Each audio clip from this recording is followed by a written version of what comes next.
நாஞ்சில் நாட்டு தேவதை. நாஞ்சில் நாடா? ஆம், அது குமரியின் மறுபெயர். அங்கு வாழ்ந்த ஒரு தேவதையிடம் ஒருவன் காதல் கொள்கிறான்.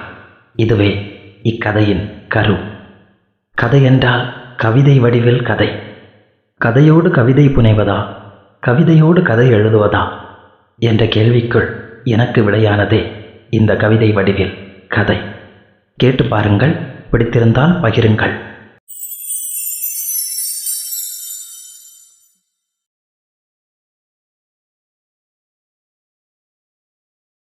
நாஞ்சில் நாட்டு தேவதை. இது கவிதையின் 4வது பாகம். அக்கரை வானில் அவள். அவளை பற்றிய சிறிய கற்பனைதான் இது. மங்காத குணத்தழகி அவள் மங்கள நிறத்தழகி. மங்காத குணத்தழகி அவள் மங்கள நிறத்தழகி. வானில் வந்து போகிறாள், மேகத்தில் தவிழ்ந்து செல்கிறாள்.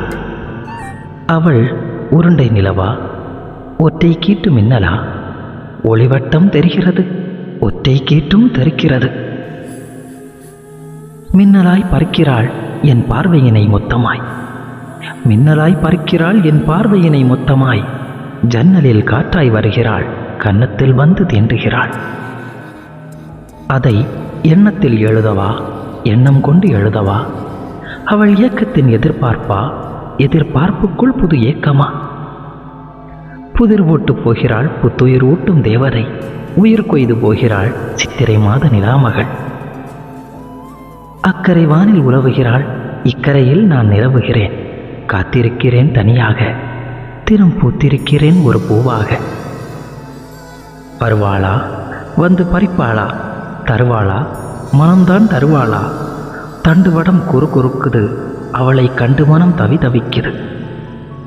புரிவாளா அவள் பரிவாக, இல்லை இணையாமலே பிரிவாளா என்ற கேள்விக்குள் என்னையே விடையாக்கிக் கொள்கிறேன். தேர்வுதான் எழுதிவிட்டேன், தேர்வுதான் எனக்கு தெரியவில்லை. நம்புகிறேன் பெண் அவளை, நல்ல மதிப்பெண்ணே தருவாள் என்று. காத்திருக்கச் சொல்லி என்னில் காதல் வழக்கு தொடுத்து தீர்ப்பாய் எழுதி விடுவாளோ? என் வழக்குக்கு என்ன பதிலோ? தொடரும்.